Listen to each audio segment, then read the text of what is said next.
중국에 대해서는 위안화 절상을 적극적으로 요구할 만한 다른 압박 카드가 별로 없어 보인다. 직접적으로 공격을 못하지만 곁가지를 침으로써 결국 공격을 하는 그런 모습이 되지 않을까 하는 그림도 좀 그려봅니다. 소장님은 이 시나리오를 어떻게 그리십니까? 그거는요. 중국의 환율은 시장 환율이 아닙니다.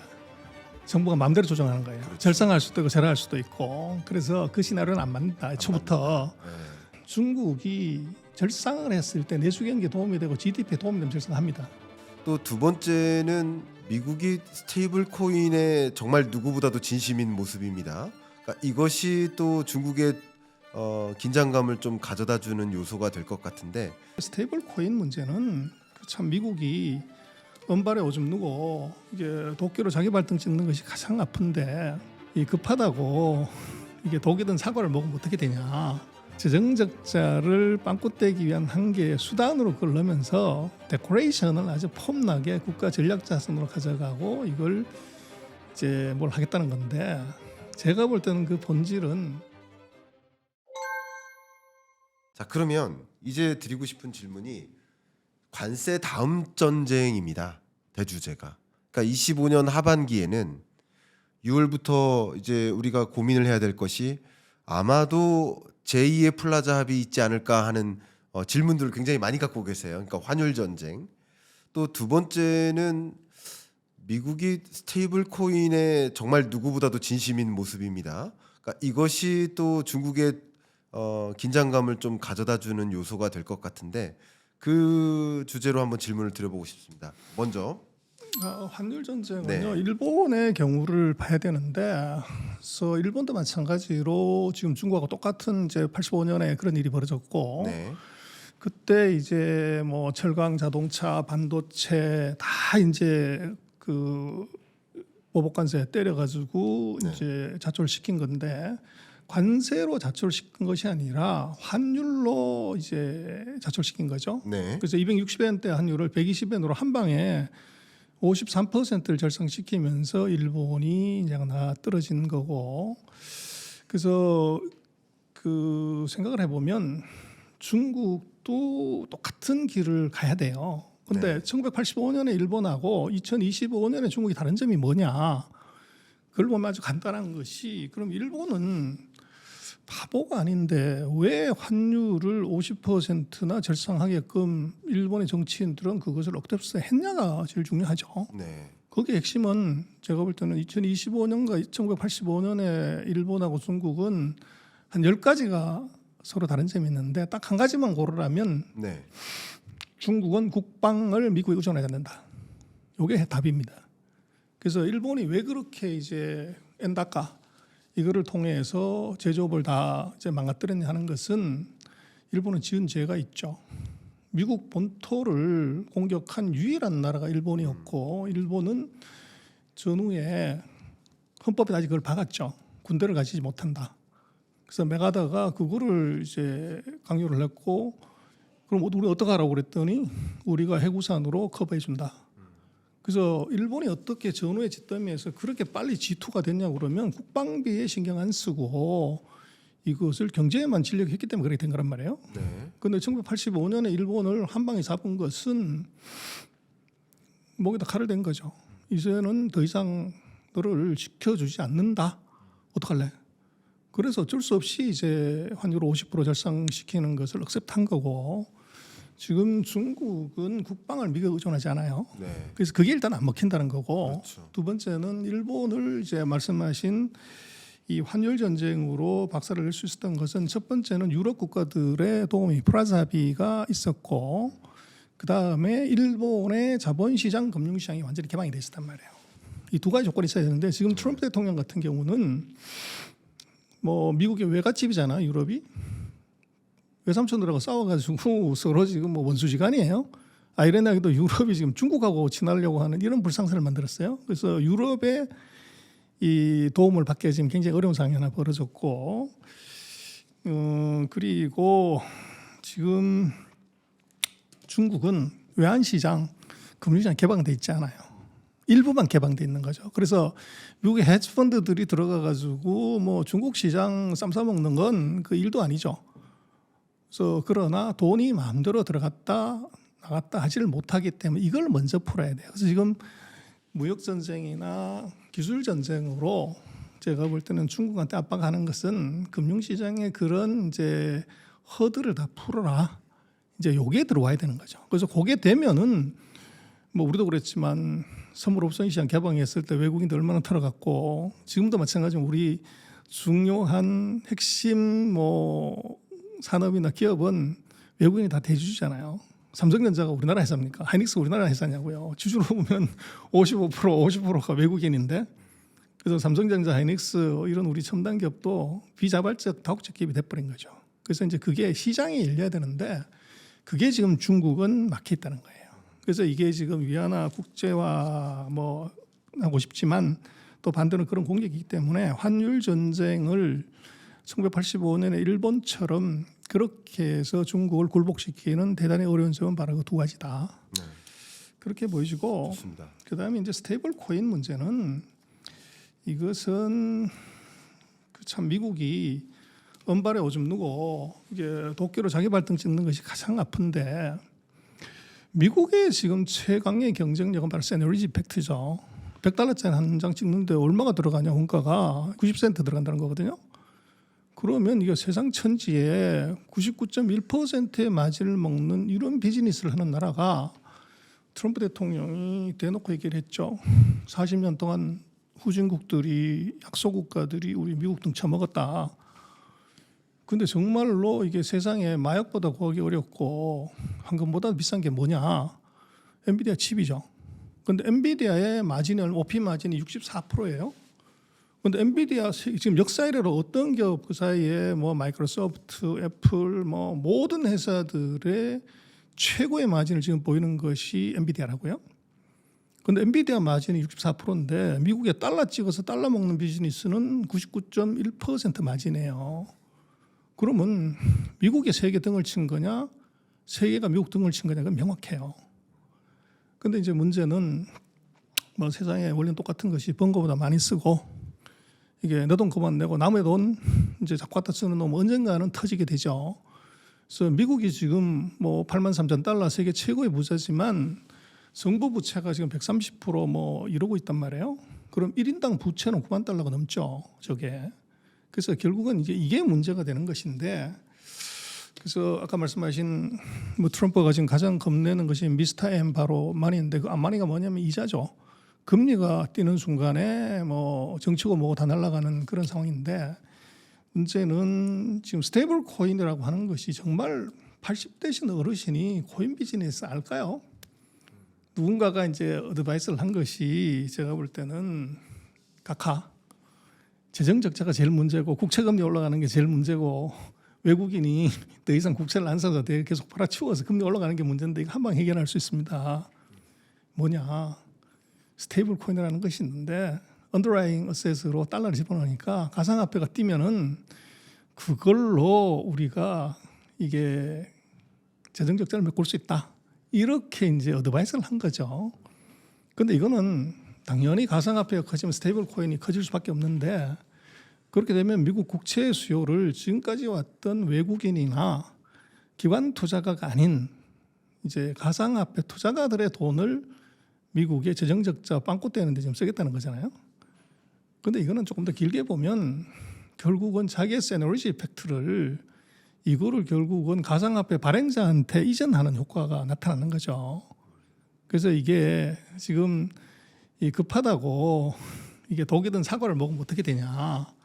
이제 그게 문제가 있는 것 같고 그래서 지금 전략 비축 자산으로 이제 스테이블 코인 얘기를 하기 어려우니까 가상화폐를 비축한다고 그러는데 그 전략 자산, 비축 자산이라는 것은 국가가 반드시 필요한 중요 자산 그리고 그것이 공급 부족으로 인해서 국민 생활에 문제가 있는 것을 비축하는 게 바로 전략 물자 축적이잖아요. 근데 가상화폐가 정말로 이게 국민들의 생활에 그렇게 중요한 자산이냐? 이거 앞뒤가 사실은 안 맞아요. 근데 그것은 트럼프 정부가 이게 재정 적자를 빵꾸 떼기 위한 한 개의 수단으로 그걸 넣으면서 데코레이션을 아주 폼나게 국가 전략 자산으로 가져가고 이걸 이제 뭘 하겠다는 건데 제가 볼 때는 그 본질은 당장은 은발에 오줌 넣어서 국채를 이제 잘 할 수는 있지만 미국이 가지고 있는 소위 말하는 세너리지 팩트를 이걸 가상화폐 발행자들한테 넘겨주는 꼴이 나온다. 그래서 이제 그 부분에 대해서는 지금은 얘기를 안 하고 있어서 모르지만 저는 이게 정말 커져가지고 이게 중국보다도 사우디보다도 영국보다 더 큰 정도의 이제 스테이블 코인 언더라인 어셋이 그렇게 커졌다고 그러면 이건 또 다른 문제를 발생할 거라고 봅니다. 그렇습니다. 우리 소장님이 두 개의 질문에 대해서 같이 답변을 주셔가지고 이제 하나씩 제가 또 추가적으로 질문을 좀 드려보도록 하겠습니다.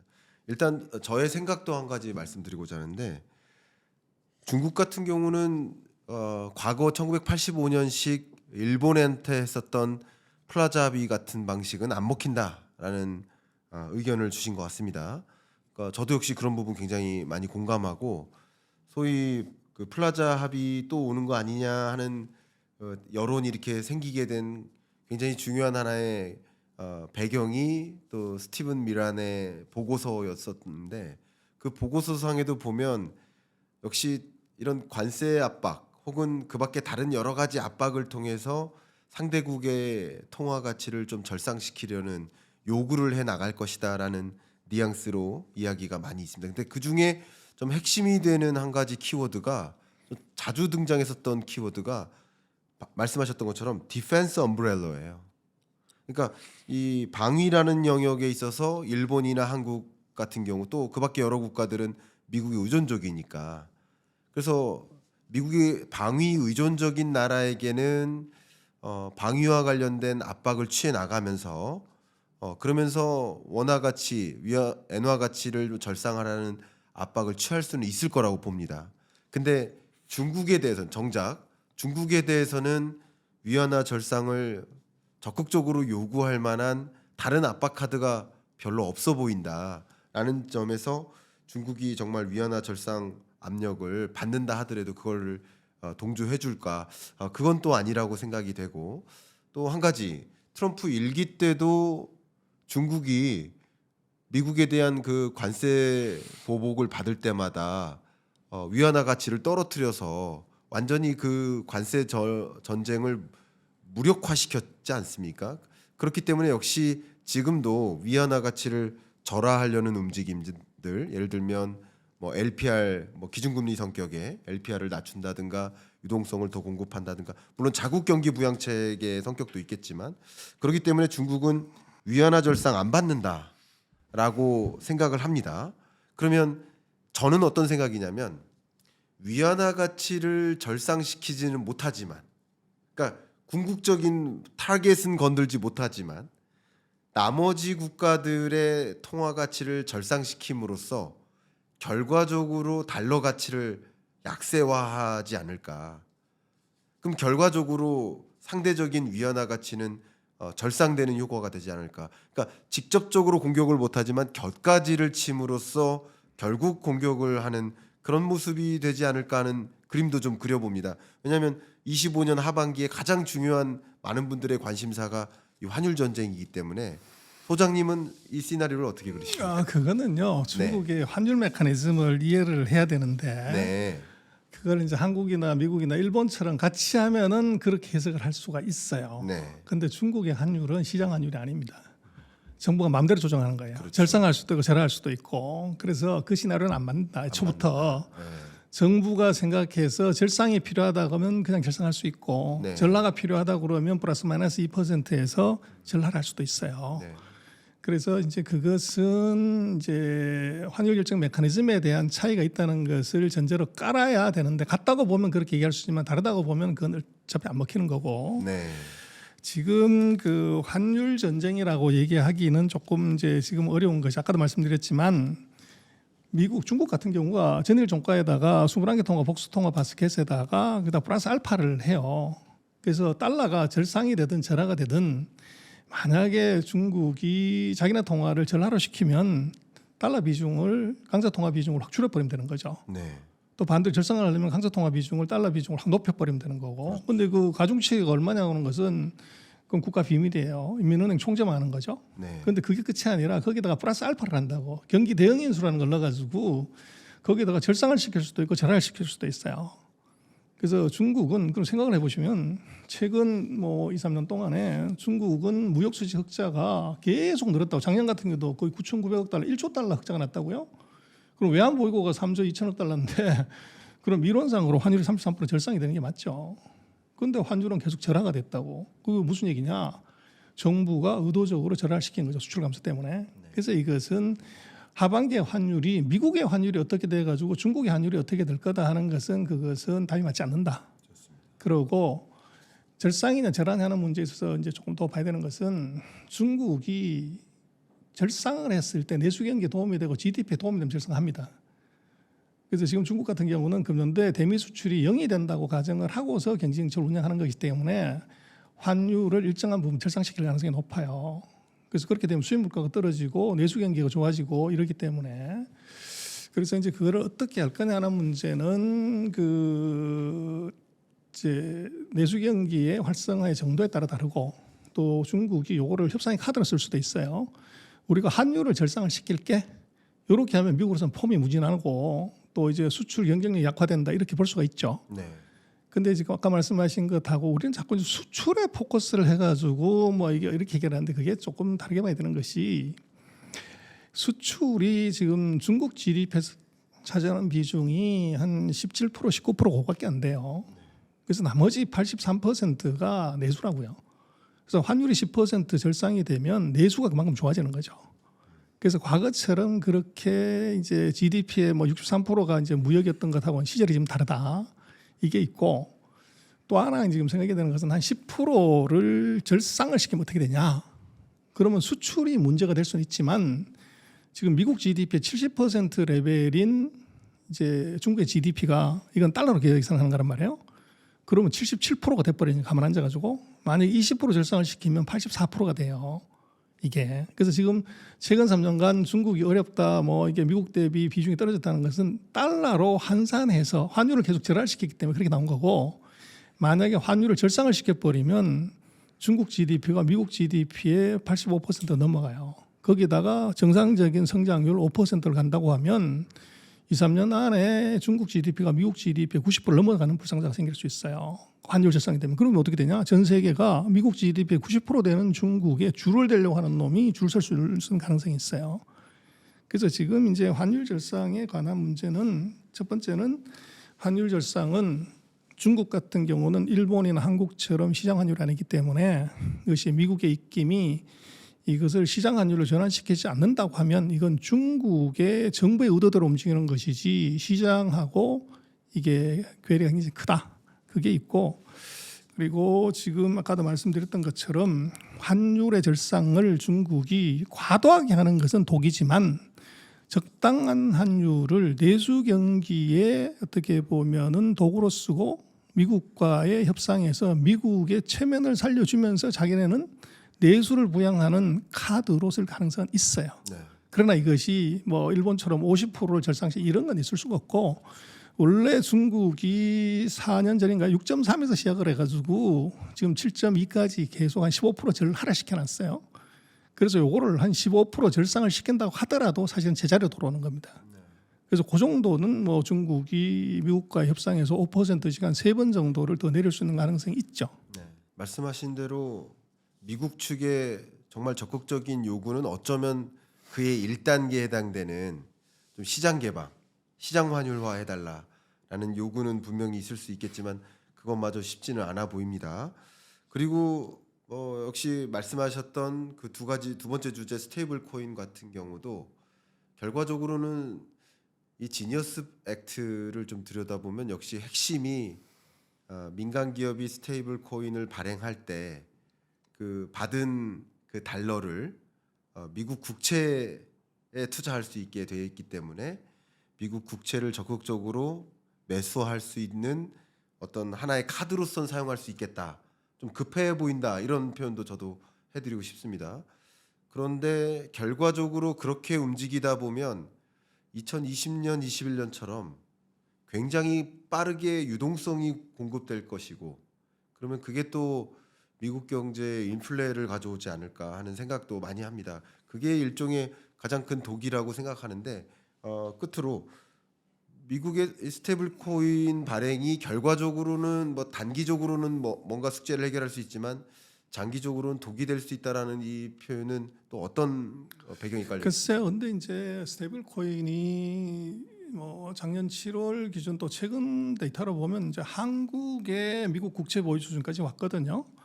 근데 이게 영향을 미치려고 그러면은 우리가 미국 국채 보유 수준은 10몇 등 한단 말이에요. 네.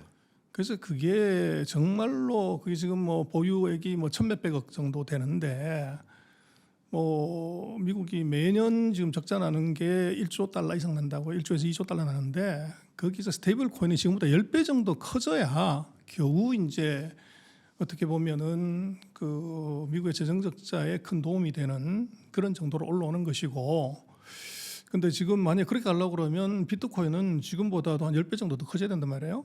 그럼 누가 봐도 이건 버블이죠. 그 이제 그렇게 갈 수가 있냐는 문제고 아까도 말씀하셨지만 그러면 이게 앞으로 스테이블 코인을 이제 모방하는 코인들이 많이 나올 건데 그런 그 수익을 누가 가져가냐?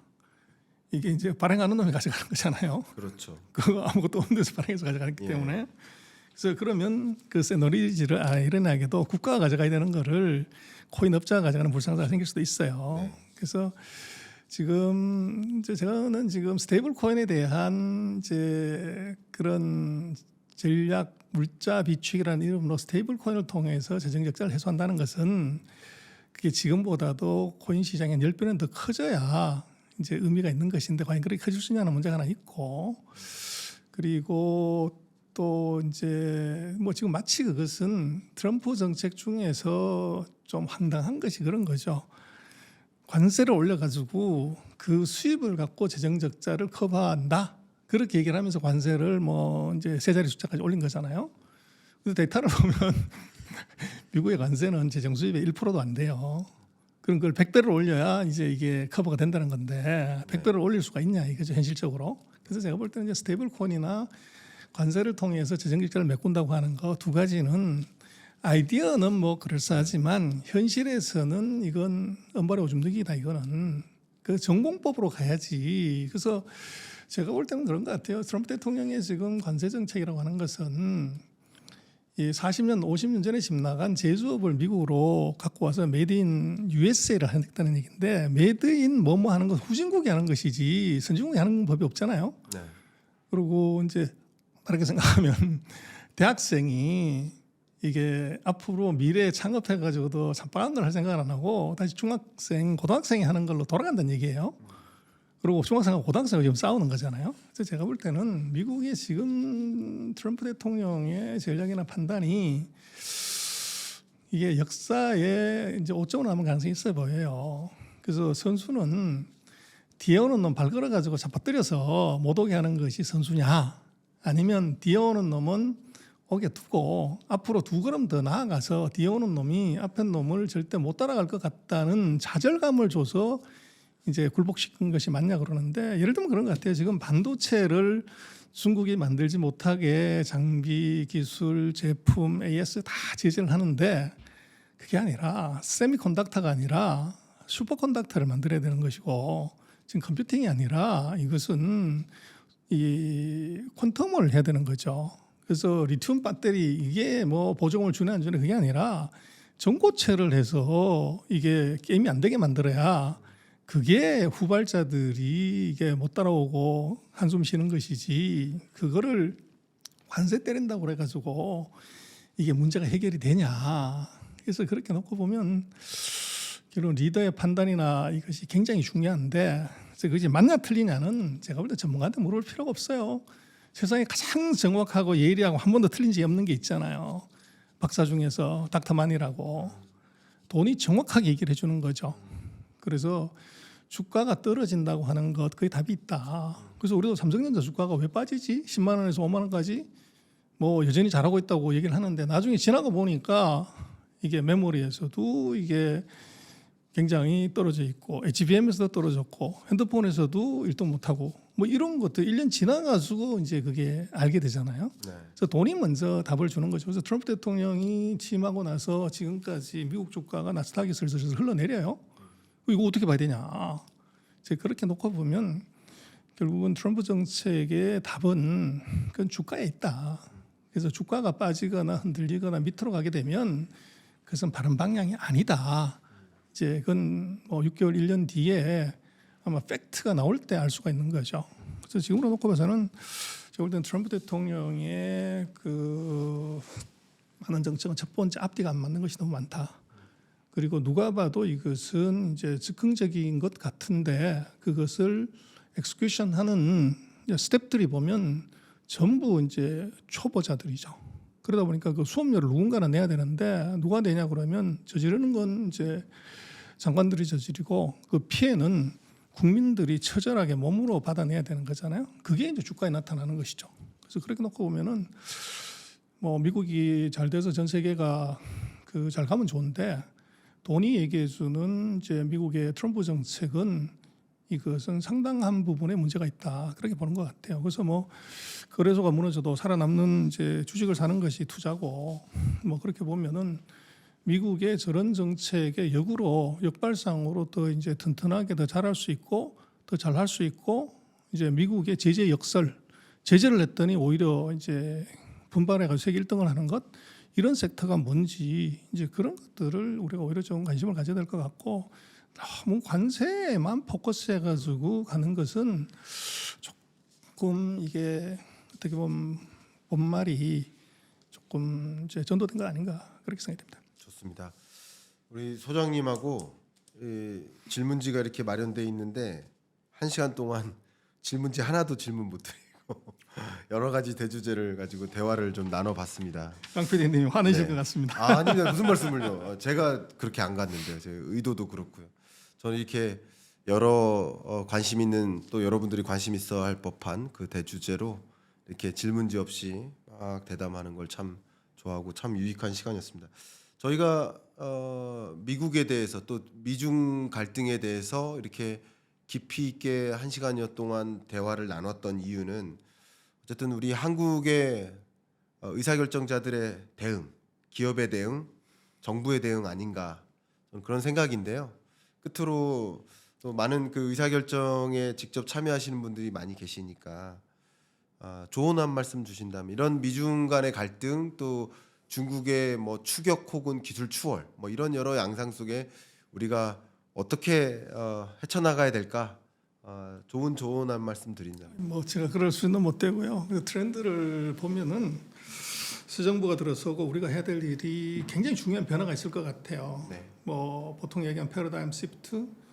지금 트럼프 대통령이 취임하고 나서 나타난 변화, 거기에 대응하는 중국을 놓고 보면 한국이 최근 40년 동안 해왔던 우리 수출 구조, 공급망 구조를 다시 설계해야 된다. 네. 최근 40년간 우리는 미국한테는 소비재를 팔고 중국한테는 중간재를 파는 것이 우리의 생산 패턴, 수출 패턴이었지만 트럼프 대통령이 메이드 인 USA를 얘기를 하고 중국이 이제 내수 중심 성장을 한다, 소비 중심 성장한다 이렇게 되면 우리는 그간의 40년의 패턴을 바꿔서 미국의 중간재를 팔고 중국의 소비재를 팔아야 되는 쪽으로 우리 공급망 설계 다시 해야 돼요. 그런데 우리는 지금 관성의 법칙에 의해서 그게 안 되죠. 그래서 지금 우리로서는 아마 새 정부가 들어서면 거기에 대한 준비 또 실행 방안 이거를 제대로 해야 미국과 중국에 제대로 대응할 수 있고 미국과 중국의 이 정책에 맞춘 돈을 벌 수 있죠. 그래서 미국에 여전히 우리가 소비재 팔고 이 중국의 생산재를 판다고 하면은 우리 무역은 이제 굉장히 큰 애로사항을 겪을 수밖에 없죠. 근데 그것은 우리가 지금 정책이나 제도나 제품 포트폴리오에서 이게 안 맞단 말이에요. 근데 그걸 누가 바꿔주냐고는 기업도 노력해야 되지만 정부가 그게 맞는 정책을 가져가야 되고 또 제가 볼 때는 지금 최근 3, 4년 동안 미국이 좋았는데 그건 보면 미국의 빅테크들이 AI에 투자를 그렇게 하면서 그게 파생되는 효과로 이제 주식시장도 좋고 뭐 다 좋았단 말이에요. 근데 지금 트럼프 대통령은 뭐 거기에 별 관심이 없기 때문에 오히려 빅테크들을 압박하는 쪽으로 들어갔고 최근 4년 동안 완전히 잡아놨던 중국의 빅테크들이 1월 20일에 시진핑이 보면은 빅테크 기업들하고 간담회를 하면서 이 판을 완전히 바꾼 것 같아요. 그래서 앞으로 아마 3, 4년 동안은 중국의 빅테크가 기업의 분발 플러스 정부의 지원 때문에 투자가 폭발할 가능성이 높아요. 그래서 우리로 보면은 그리고 거기다 플러스 해가지고 중국이 내수 중심 성장을 한다고 하면 이제 우리 내구 소비재들의 판매를 그래서 지금까지 우리가 탈중국의 능사라고 얘기했지만 이게 아니라 이제 진중국을 다시 고민하고 또 중국의 내수 시장을 어떻게 이제 공략할 것인가를 정말 피 터지게 연구하고 이제 봐야 될 것 같아요. 네. 끝까지 이렇게 좋은 말씀 정말 감사하고 저도 중국 경제에 대해서 또 미중 갈등에 대해서 들여다보는 한 사람으로서 미처 생각하지 못했던 그런 여러 측면들을 또 한번 생각해 볼 수 있는 계기가 된 것 같습니다. 오늘 토론 말씀 정말 감사하고 또 한번 차후에 초대를 또 드리도록 하겠습니다. 예, 그렇게 감사합니다. 예, 고맙습니다. 감사합니다.